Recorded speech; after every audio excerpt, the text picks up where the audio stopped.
그것은 주 사랑의 교회. 제가 섬겼던 교회에 어르신들이 있는 그룹, 그래서 온유회라고 이제 불렀었는데요. 그 온유회에 이런 유머가 유행한 적이 있었습니다. 그래서 어떤 그 유머였냐면요, 잘난 아들은 국가의 아들이고, 그리고 돈 잘 버는 아들은 사돈의 아들, 며느리의 것이고, 그리고 빚진 아들, 못난 아들은 누구 아들입니까? 내 아들이다. 여기도 잘 아시네요. 내 아들이다. 이런 유머가 유행한 적이 있었습니다. 그래서 왜 이런 유머가 유행했을까를 생각해 보면, 다들 이민 생활 하시면서 자녀들 기르시느라 고생하셨을 텐데, 특히 우리 과거 한국 문화에서 아들을 우선시하죠. 그래서 그렇게 아들을 특별히 정성스럽게 길러놨더니 이 아들들이 일하느라고 너무 바쁘고, 또 그 길러준 정성을 모르고 이제 섭섭하게 하는 것 같으니까 이런 농담이 유행하지 않았나, 그런 생각을 해봅니다. 그런데 오늘 말씀을 보면 2000년 전, 상황은 다르긴 하지만 예수님의 어머니 마리아가 예수님의 형제들, 동생들과 또 여동생들, 누이들을 데리고 가장 장남인 큰아들 예수님을 찾아오는 장면이 성경에 기록되어 있는 것이죠. 그래서 마리아가 왜 이렇게 모든 가족들을 다 데리고 예수님을 찾아옵니까? 예수님이 마치 잘난 아들은 국가의 아들이라고 하는 것처럼 너무나 바쁘신 것이죠. 그래서 성경에도 식사할 겨를도 없었다고 앞선 구절에 그렇게 기록되어 있습니다. 마리아가 정성을 다해 예수님을 길렀을 텐데, 이 아들이 하나님의 나라의 일을 하겠다고 집을 나갔는데 어떻게 지내는지 잘 알 수가 없는 것이죠. 그래서 앞에 구절, 마가복음 3장 20절, 21절에 보면 이런 기록이 나옵니다. 3장 20절에 보면 집에 들어가시니 무리가 다시 모임으로 식사할 겨를도 없는지라. 얼마나 바쁘셨으면. 예수님께서는 가족, 어머니와 동생들을 돌아볼 시간도 없이 너무나 바쁘셨던 것이죠. 그리고 21절에도 보면 또 이런 기록이 나옵니다. 예수의 친족들이 듣고 그를 붙들러 나오니, 예수님 친척들이 붙들러 왔습니다. 이는 그가 미쳤다 함일러라. 그래서 보다 못하니 친족들이 예수님을 붙들러 간 기록도 나오는 것이죠. 사람들은 이런 예수님을 미쳤다고 하는 것입니다. 그런데 예수님의 어머니 마리아가 어떤 여인입니까? 마리아는요, 약 30년 전에 천사 가브리엘의 그 메시지를 듣고 아기 예수님을 성령으로 잉태한 놀라운 일을 경험한 그러한 여인입니다. 그리고 또 베들레헴에서 아기 예수님을 낳았을 때 경배하러 온 동방박사와 이 목자들을 만났었던 그러한 어머니. 그래서 누가복음은 그 장면을 이렇게 기록하죠. 누가복음 2장 18절 19절을 읽어드리면, 듣는 자가 다 목자들이 그들에게 말하는 것들을 놀랍게 여기되 마리아는 이 모든 말을 마음에 새기어 생각하니라. 이 마리아가 30년 전에 이 모든 일을 마음에 새기어 생각했다고 그렇게 기록되어 있습니다. 그리고 또 이 마리아는요, 예수님의 어린 시절 예수님을 데리고 나사렛으로부터 예루살렘을 방문했을 때 어린 예수님께서 헤롯 성전에서 사람들을 권세로 가르치는 그런 것을 목격했었죠. 그리고 또 그런 예수님께서 내가 내 아버지 집에 있어야 될 줄을 알지 못하셨나이까, 직접 이 어린 예수님의 말씀을 들었던 사람입니다. 그래서 그 일 후에 나사렛으로 이제 다 같이 돌아와가지고 누가복음 2장 51절에 보면 또 이렇게 기록하고 있습니다. 예수께서 함께 내려가사 나사렛에 이르러 순종하여 받드시더라. 그리고 그 어머니는 이 모든 말을 마음에 두니라. 이렇게 증거하고 있습니다. 누가복음은 반복해서 이 어머니 마리아가 이 모든 일을 마음에 두었다, 그렇게 기록하는 것이죠. 그런데 오늘 말씀은 우리에게 중요한 사실을 보여줍니다. 그래서 그것은 바로 그냥 마음에만 두는 것과 하나님의 약속을 신뢰하고 그 뜻대로 살아가고 있는 것은 같지 않다는 것이죠. 그래서 오늘 우리의 첫 번째 결단은, 하나님의 백성은 어떠한 상황에서도 하나님을 신뢰하며 과거가 아니라 지금 하나님의 뜻대로 사는 것이 중요하다는 것을 우리가 알게 됩니다. 중요한 것은 과거의 경험이 아니라 현재의 순종인 것이죠. 하나님의 약속을 그냥 과거 속에 마음에 담아두는 것이 아니라 그 약속으로, 그 하나님의 뜻으로 살아가는 것이 더 중요한 것입니다. 그래서 성경은 결코 마리아를 신격화하지 않습니다. 오히려 연약한 인간 어머니의 모습 그대로 보여주는 것이죠. 그래서 마리아를 신격화하려고 했다면 친족들이 막 미쳤다고 예수님을 붙들러 오고, 또 오늘 동생들, 예수님의 여동생들은 예수님을 못 믿고 찾아온다고 할지라도 어머니 마리아는 조용히 예수님을 통해 이뤄질 일들을 기대하며 기도하고 있었더라. 이렇게 기록이 되었을 것입니다. 그러나 성경은 그대로 보여주죠. 예수님의 어머니 마리아도 연약한 인간이었습니다. 과거에 은혜가 있었고 놀라운 경험이 있었지만 현재의 상황 앞에서는 흔들릴 수 있는 것이죠. 아들 예수, 장남 예수를 자꾸 보게 되는 것입니다. 예수님께서 새로운 일을 하신다고 하시는데 이제 이뤄질 메시아 왕국을 위해 제자들을 세웠다는 그런 소문을 듣는데, 그런데 동생들은 어떻게 하려고 하나? 우리 가정의 생계는 어떻게 하나? 그리고 명예를 중요시하는 사회이죠. 이 친족들은 예수님을 미쳤다고 하죠. 그리고 성경에는 예수님의 어린 시절 이후 아버지 요셉에 관한 더 이상 그런 내용이 나오질 않습니다. 그렇기 때문에 아버지의 일을 도와 목수의 일을 하던 예수님 없는 어떤 경제적인 어려움도 우리가 추측해 볼 수 있는 것이죠. 아들의 안전도 걱정되고 메시아의 어머니가 아니라 문제 아들의 어머니처럼 되는 어떤 그런 분위기. 그래서 어떻게든 예수님을 불러내서 일단 이 상황을 멈추고 싶었던 것 같습니다. 성경은 어머니 마리아에 대해 십자가 사건 이후로는요, 그 도망치지 않고 끝까지 아들의 길을 지켜보는 하나님의 뜻 앞에 온전히 서 있는 마리아의 모습을 보여줍니다. 그리고 초대교회에서도 믿음의 공동체 안에서 제자들과 함께 기도하는 그런 마리아의 모습을 보여줍니다. 그런데 오늘 본문은 어머니 마리아의 연약한 모습을 있는 그대로 보여주는 것이죠. 어머니 마리아에게도 처해진 상황 가운데 인간적인 어떤 기대와 염려가 있었던 그런 것입니다. 그런데 이것이 우리에게 큰 위로가 됩니다. 왜냐하면 이것이 우리의 동일한 연약함이기 때문입니다. 우리의 연약함이 무엇입니까? 우리의 연약함은 아무리 큰 은혜를 경험하고 아무리 놀라운 약속을 받았더라도 세월이 지나고 시간이 지나면 무뎌지는 것이죠. 그리고 그 놀라웠던 은혜를, 그 놀라웠던 경험을 잊어버리고 상황 가운데 흔들리는 그런 죄성을 갖고 있는 것이 바로 우리의 공통된 연약함인 것입니다. 그래서 내가 막 중학교, 고등학교, 중고등부 시절에 얼마나 큰 은혜를 받았었는데, 내가 처녀 시절에, 내가 80년대, 90년대 그 뜨거웠던 시절에 얼마나 큰 놀라운 역사를 경험했었는데, 내가 미국 이민 처음 와가지고 이민 초기 얼마나 뜨겁게 은혜 가운데 신앙생활 했었는데, 얼마나 놀라운 하나님의 만난 그런 경험을 갖고 있는데, 이런 것은 과거 속에 소중한 은혜로운 추억이 될 수는 있겠지만 지금의 의미는 없다는 것이죠. 중요한 것은 지금도 그 약속으로, 그 은혜로 우리는 살아가고 있어야 하는 것입니다. 그렇지 않으면 우리는 우리의 처해진 상황과 현실 가운데 휘둘리며 살아갈 수밖에 없는 그러한 연약한 자들인 것이죠.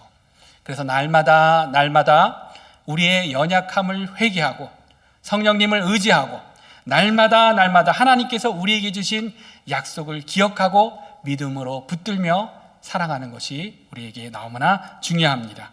과거가 아니라 날마다 하루하루 하나님의 뜻으로 그 약속을 신뢰하며 살아가는 자가 되어야 하는 것이죠. 그래서 오늘 우리 자신 가운데 우리가 이렇게 질문해 봐야 합니다. 나는 지금도, 과거가 아니고요, 나는 지금도 하나님의 뜻을 붙들고 살아가는가? 나는 지금도 영성을 유지하며 주님의 길을, 하나님이 우리에게 만들고 계신 그 길을 신뢰하고 있는가? 이 질문을 우리 자신에게 해봐야 하는 것입니다. 그리고 오늘 우리는 다시금 하나님과의 그 놀라운 은혜의 약속을 붙드는 우리가 되어지기를 원합니다. 상황에 요동하지 않는 그러한 신실한 영성, 하나님의 뜻을 과거에 그냥 마음에 담아두었더라가 아니라 날마다 기억하고 그 약속으로 살아가는 우리 모두가 되시기를 우리 주 예수님의 이름으로 축원합니다. 두 번째로 오늘 말씀을 통해 우리가 알아야 하는 것은 하나님의 뜻은 우리 모두를 영적인 가족으로 삼으셨다는 것입니다. 그래서 하나님의 뜻, 우리 모두는 영적 가족입니다. 우리 33절부터 우리 35절 말씀을 다시 한번 같이 함께 읽도록 하겠습니다. 우리 33절부터 함께 읽습니다. 시작. 대답하시되 누가 내 어머니며 동생들이냐 하시고 내 동생들을 보라. 하나님의 뜻대로 행하는 자가 내 형제요 자매요 어머니이니라. 아멘.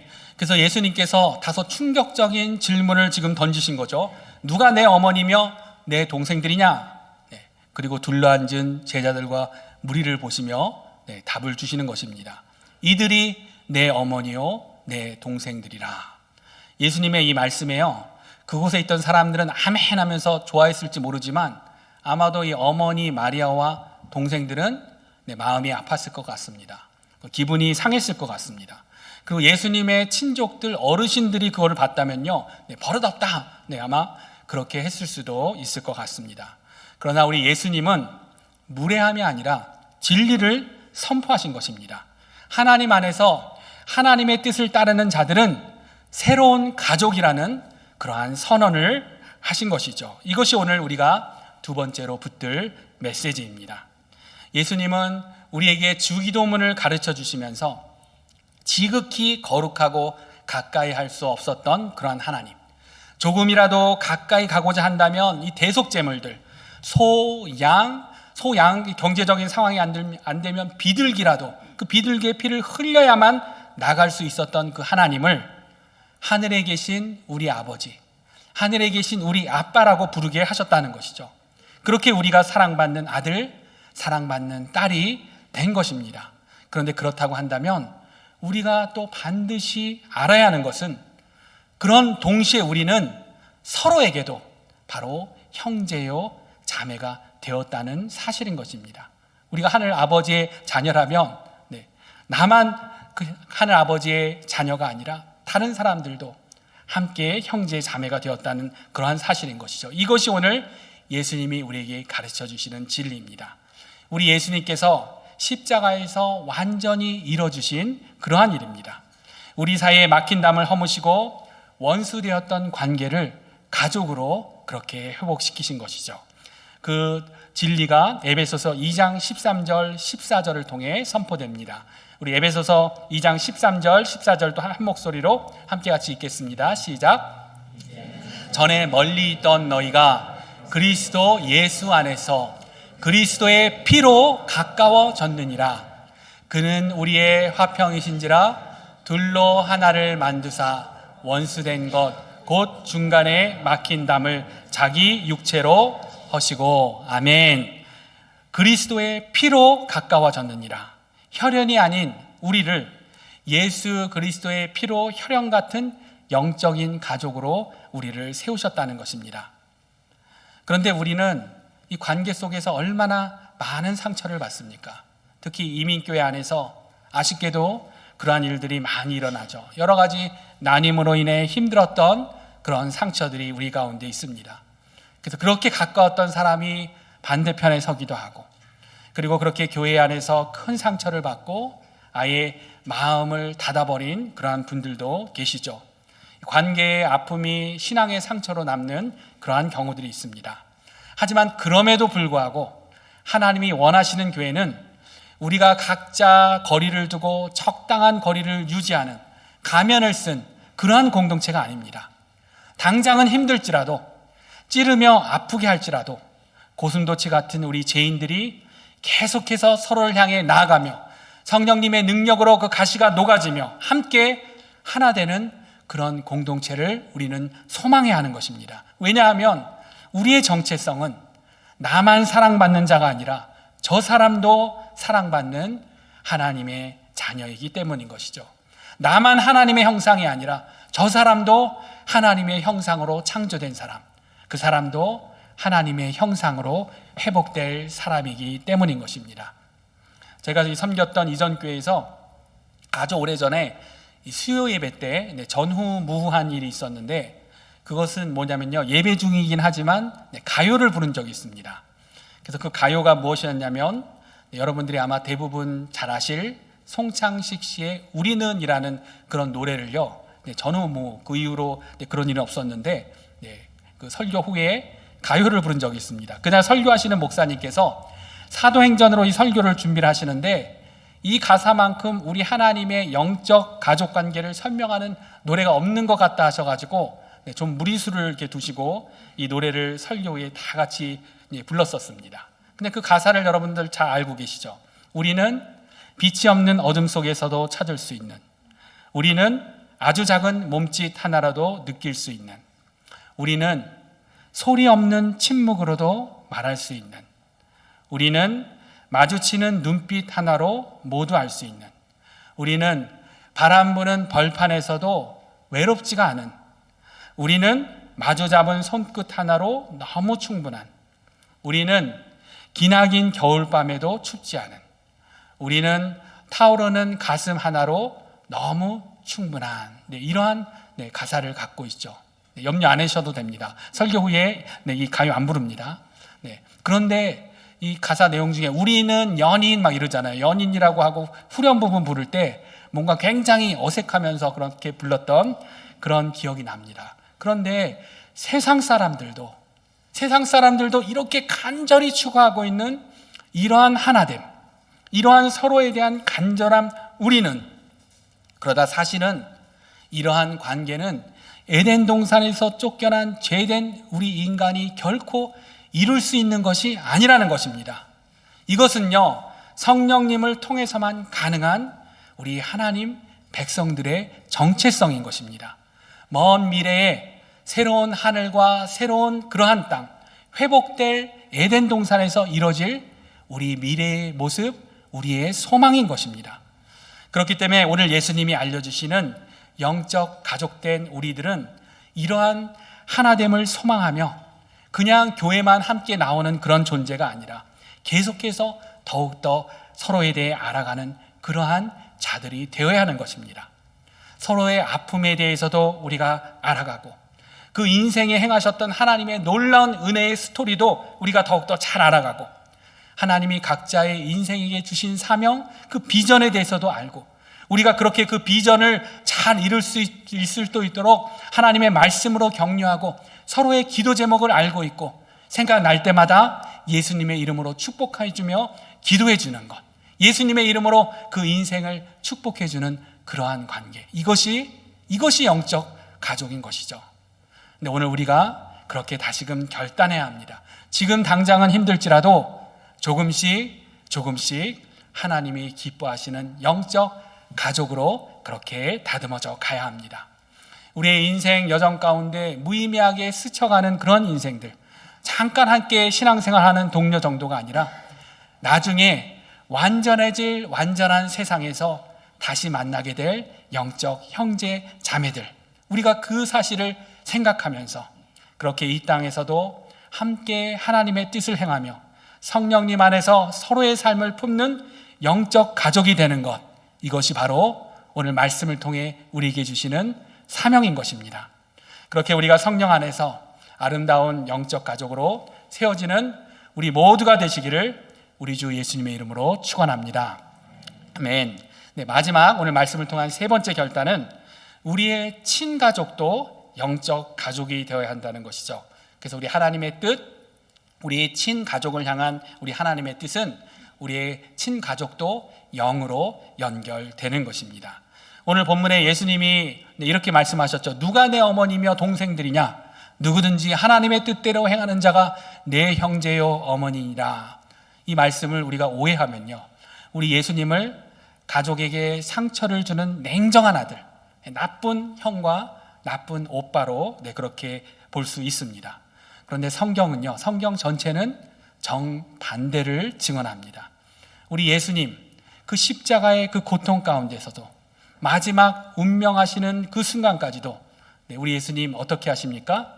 요한복음의 기록을 보면 이렇게 기록되어 있죠. 우리 19장 26절 말씀을 한번 한 목소리로 같이 읽어보도록 하겠습니다. 예수님께서 십자가에서 이러한 말씀을 하십니다. 함께 읽습니다. 예수께서 사랑하시는 제자가 곁에 서 있는 것을 보시고 자기 어머니께 말씀하시되 여자여 보소서 아들이니이다 하시고, 오늘 본문을 보면 그토록 안타까움에 찾아왔던 아들, 누가 내 어머니냐? 하나님의 뜻대로 행하는 자가 내 어머니니라. 그래서 어머니 마리아의 마음을 섭섭하게 했을 수도 있을 그러한 아들. 근데 예수님께서요, 성자, 하나님이신 성자 예수님께서 아들로서 어머니 마리아를 십자가에서 마지막으로 대하시는 것이죠. 여자여 보소서 아들이니이다, 이렇게 이야기하시고요. 그리고 요한에게 또 이렇게 부탁합니다. 27절 또 말씀 함께 같이 읽어볼까요? 예수님이 이런 말씀하십니다. 또 그 제자에게 이르시되 보라 내 어머니라 하신대 그때부터 그 제자가 자기 집으로 모시니라. 이것이 우리 인간 예수님, 아들 예수님으로서 이 땅에서 보여주신 마지막 모습, 어머니에 대한 사랑이셨습니다. 또 오늘 이해하지 못하고 찾아왔던 이 동생들에 대해서도 동생들이 이처럼 예수님을 믿지 못했다고 하는 것이 그냥 추측이 아니고요, 성경에 그렇게 기록되어 있습니다. 요한복음 7장 5절을 보면요, 제가 읽어드리면 이는 그 형제들까지도 예수를 믿지 아니함이러라, 이렇게 기록되어 있습니다. 가족들, 동생들도 예수님을 메시아로 믿지 못했다는 것이죠. 그런데 이러한 동생들에 대해서도 우리 예수님은 부활 후 그들을 외면하지 않으십니다. 오히려 만나주시고 그리고 이들을 회복시켜 주시는 것이죠. 바로 고린도전서가 그것을 증거합니다. 15장 4절부터 이 예수님이 부활하신 후에 어떤 일들이 있었나를 기록된 이 고린도전서 말씀을 보면 이렇게 기록되어 있죠. 장사 지낸 바 되었다가 성경대로 사흘 만에 다시 살아나사 게바에게 보이시고 후에 12 제자에게와 그 후에 500여 형제에게 일시에 보이셨나니 그 중에 지금까지 대다수는 살아있고 어떤 사람은 잠들었으며, 이렇게 기록하면서요 7절을 보시면 그 후에 야고보에게 보이셨으며, 예수님의 동생 야고보가 나옵니다. 그 후에 모든 사도에게와 사흘 만에 부활하신 예수님께서는요 동생 야고보를 찾아주시고 회복시켜 주시는 것입니다. 이 사건이 아니라면요 예수님을 그토록 믿지 못하던 동생들이 사도행전 1장 14절에 나오는 것처럼 1장 14절도 읽어드리면요 여자들과 예수의 어머니 마리아와 예수의 아우들과 더불어 마음을 같이하여 오로지 기도에 힘쓰더라. 예수님을 믿지 못했던 동생들이 예수님의 부활 사건 이후 이 공동체에 함께하며 열심히 기도하고 있는 모습을 보여주고 있는 것이죠. 이렇게 함께 기도하는 모습을 예수님의 부활 후 그 동생을 만나준 그 사건을 우리가 생각하지 않는다면 상상할 수 없는 것입니다. 예수님의 동생 야고보와 유다, 이들은요 예수님의 가르침을 그대로 전하는 신약 성경의 야고보서와 유다서를 남기게 됩니다. 예수님의 제자들과 함께 초대교회의 기둥과도 같은 그러한 역할을 하게 되는 것이죠. 그래서 우리 예수님의 가르침은 예수님을 따르기 위해 신앙생활을 위해 친가족을 버리라는 그런 말이 결코 아닙니다. 또 누가복음 14장에 가족을 미워하지 않으면 나를 따르는 자가 될 수 없다, 이 이야기는요 가족을 미워하라는 그런 이야기가 결코 아니죠. 가족을 우상시하지 말라는 것입니다. 오히려 예수님의 삶은 이 땅에서 보여주신 그 사역의 그 열매는 모든 예수님의 가족들이 영적으로 연결되어 하나님의 뜻대로 살아가는 그러한 모습을 우리에게 보여주는 것입니다. 하나님의 백성에게 진정한 가족은요 혈연만으로 충분하지 않습니다. 우리가 혈연으로 연결되어 있기 때문에 가족이다, 이런 것은요 하나님의 백성, 하나님 나라에서의 가족의 정의는 결코 그렇지 않습니다. 진정한 가족은 함께 하나님을 예배하는 가족입니다. 서로가 기도해주는 가족입니다. 나중에 우리가 천국에 가면요 나중에 이뤄질 그 새로운 하나님의 나라는 혈연 중심의 가족 개념이 사라질 것이겠죠. 모두가 동등한 영혼으로 하나님 앞에 서게 될 것입니다. 그때도 할아버지, 손자, 어머니, 아들 이런 우리가 그런 관계이겠습니까? 우리의 높고 낮음이 없는 아빠 역할을 했던 그러한 영혼, 할머니 역할을 했던 그러한 영혼, 남편 역할을 했던 영혼, 아내 역할을 했던 그러한 영혼. 우리는 영혼 대 영혼으로 그렇게 만나게 될 것입니다. 그렇기 때문에 이 땅에서 부모된 우리가 기억해야 될 것이 있죠. 자녀는 우리 소유가 아니라 하나님이 맡겨주신 영혼이라는 것이죠.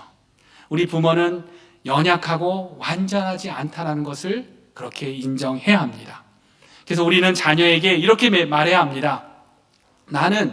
우리는 부족한 부모이지만, 우리는 부족한 할머니, 할아버지이지만 너에게는 완전한 하늘 아버지가 계시다. 우리 영혼이 모두 돌아갈 그 하늘 아버지에 대해 우리는 가르쳐야 하는 것입니다. 가족이란 서로를 통제하는 그런 관계가 아니라 서로를 위해 기도해주는 관계입니다. 어디에 있든 예배자로 살아갈 수 있도록 그렇게 서로가 격려하고 말씀으로 세워주고, 어느 곳에 있든 계속해서 끊임없이 기도로 서로를 중보하고 축복해주는 것, 이것이 하나님이 원하시는 진정한 친가족의 본질인 것입니다. 그래서 오늘 우리에게 주신 말씀, 그 메시지를 정리하도록 하겠습니다. 그래서 우리는 과거의 은혜와 약속이 아니라, 그리고 그것을 과거의 어떤 그런 은혜를 마음에만 담아둔 사람이 아니라 지금 하나님의 뜻으로 그렇게 살아나고 있는 그런 사람이 되기를 원합니다. 그리고 우리 또한 우리 예수님이 오늘 우리에게 가르쳐 주신 진리 모두가 영적인 가족임을 우리가 잊지 않기를 원합니다. 우리 핸더슨 주사랑교회 예수님 안에서, 성령 안에서 주님의 사랑으로 더욱더 아름다운 영적인 가족으로 그렇게 세워지는 그런 공동체가 되기를 원합니다. 그리고 우리에게 주신 우리의 친가족도 우리가 예배자로, 기도로, 말씀으로, 영으로 연결된 가족이 진정한 의미가 있다는 것을 우리가 기억하기를 원합니다. 그렇게 이 땅 우리의 인생 가운데서도 또 장차 하늘에서도 하나님의 뜻 안에서 다시 만날 그런 소중한 영적 가족으로 살아가는 우리 모두가 되시기를 우리 주 예수님의 이름으로 축원합니다. 이곳은 주 사랑의 교회 예수